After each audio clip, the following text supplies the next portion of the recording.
In North Korea, literally there are children dying on the streets. They're begging for even one grain of rice. I did not feel sorry for them, and people don't feel sorry for them. Not because North Koreans are horrible and inhumane, because that's what harsh environment does to people. So imagine if they're living in the 50th floor or 70th floor building. Guys, you don't want to live there because that means most of the time you're gonna walk up from 0th floor to 50th floor every single day.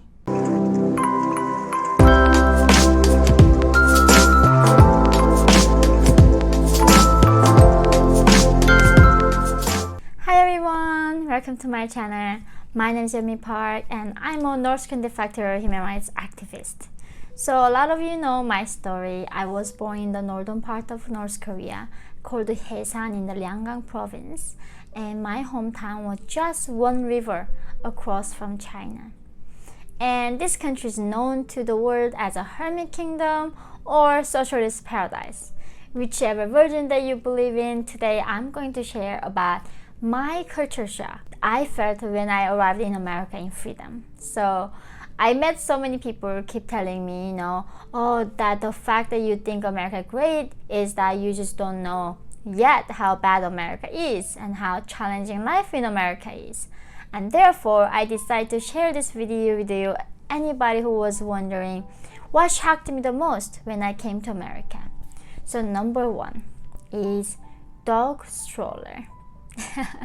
So this is a funny story. When I was walking on the street, and then when I was somebody was pushing a stroller and coming near to me, right? And I was thinking, I love babies. So I thought it was trying to pick it and see the baby. And oh my God, there was this little thing, a puppy or maybe small dog inside that stroller. And I was so utterly speechless because in North Korea, even as a human, I never seen a stroller. I never been in a stroller as a child. And here in America, the supposedly one of the most oppressive and corrupt countries in the world, dogs in the stroller, and they have billion times better lives than North Korean children. And as a baby that I myself was. And I couldn't also understand when people saying, these are animals. I mean, whenever my friends have kittens and dogs, they keep showing me they're literally puppies, although their phone screen of their phone, and telling me that this is their baby. And she's how many years old, what breed is she, and what they like to do. And of course I was smiling, right? Okay. And then inside my thinking you're so crazy right now. Because in North Korea, guys, animals are animals. We don't even live in the same house with them. And this really made me think. Because in the beginning, I literally thought, oh my God, people in America, they are so out of their mind. Because when I was going to the grocery store, in the Walmart and Target, entire section was dedicated for animal care, the pet care. Many different foods, their gums, accessories, and toys for dogs and animals. I never had a single little ball as a child growing up in North Korea. And supposedly these dogs who cannot even talk, having more toys than I could ever have imagined in my life. And that's when I thought, wow, this is what humans do. When humans have a lot of prosperity, and they don't have to worry about surviving, when they don't have to worry about finding food, they can be this generous. They take care of things who are vulnerable. They are actually nice. And that was really eventually from the beginning, I was thinking, how the heck are you so lost your mind and calling a little kitten your child? To, wow, humanity is actually beautiful. You only can do that in a country where there's a prosperity. You are not worrying about your survivor. There's a roof in your head, there's water, there's food and shelter. In North Korea, literally there are children dying on the streets. They're begging for even one grain of rice. I did not feel sorry for them, and people don't feel sorry for them. Not because North Koreans are horrible and inhumane, because that's what harsh environment does to people. So seeing that dog stroller, it taught me so much about humanity, and it also made me really appreciate that being in a country where we can take care of these animals and give them lots of toys and gums and snacks. So number 2, multiple rooms in the house. So when I was in North Korea, guys, usually it's like one room and there is a kitchen, but kitchen is connected to outside because we don't have a central heating. We have to chop the wood and like put a coal, and that's how we heat up the entire house and cook food. And in a one single room, there's no division where we eat or sleep, or even and not even having mentioned about bathrooms usually outside. We have to walk outside a while and to go there. So in this one tiny single like container box, like if there's 6 people in the family, usually like grandparents and their parents and children and sometimes the siblings, in tiny single rooms, sometimes like 12 people, 8 people, 6 people living there. And in that all small space, we like lie down next to next and like maximizing our space. I never even seen the mattress in my life. I never seen the bed in my life. We all put this blanket on the floor and then we sleep and we fold the blanket and put it away in the same spot. We eat and we work. We do everything in the one single tiny room with all of us. And guys, when I came to America, I went to Texas first. So I was invited to one of missionaries' house. Oh my gosh, you have no idea. I thought I was literally walking into a palace. There was a gigantic kitchen that had gas coming, so you don't have to chop the wood to cook. And then there's a dining area. There's multiple bathrooms. And they say, oh, that's my son's room and that's my girl's room. And what do you mean like people have separate rooms? And I mean, thinking like if you ever had that kind of life, you had multiple rooms, everybody were divided, well, your life was quite special. I never ever had my own room in my life, and now in living in America, there's like wall in between spaces in the same house. It is like I'm still not used to. I go to different rooms in the same. I'm going to kitchen, I'm going to bathroom, I'm going to bedroom. It's almost like for me, I'm like going around the amusement park. I get to go different rooms in the same house because all my life in North Korea, one room was one for everything and for everyone. So that was really shocking. So number 3, shower. So here is like I'm gonna expose some of my secrets, guys, and embarrassment. So in North Korea, I literally took bath few times a year. Like before the new year, because we thought if you take a bath in December 31st and then you wake up in the January 1st, that's gonna be bringing you good luck. So even though taking a bath is a very hard task in the winter, North Korea Haesan is freezing cold. It's the coldest part in Korea. It's right below Siberia. It's very snowy, snowstorm, like go to below to minus 37 and like 40 in the winter time. And the entire river is frozen. So making a hole in the river to bring the water out is a real task. A lot of people die trying to make a hole in the river to get the water out and wash your clothes. And you have no idea how washing clothes in the frozen river feels like. That was my job. I used to go to this frozen yellow river, bring my bucket, but we were so poor we couldn't afford this like metal bucket. I had to buy those plastics. But when it's frozen, if you just slight tick it, it breaks. And then your parents scold you because you broke the plastic in a bowl. And in the bowl, I bring the clothes and go to the river. And then there are some holes that adults made.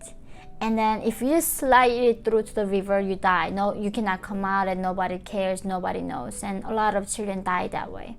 And usually it's a children's job to take care of home. We do the laundry, we do the housework, and we also bring the drinking water home.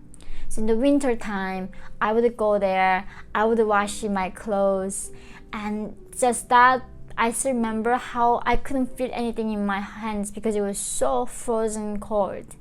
And we bring that water home, we heat it up because even wood is very very expensive. We only make a little bit, but that year we did. So December 31st we take a bath, and then summertime we go to river and we wash a few times. So that's it. But when I came to America, they were expecting me to take shower every day.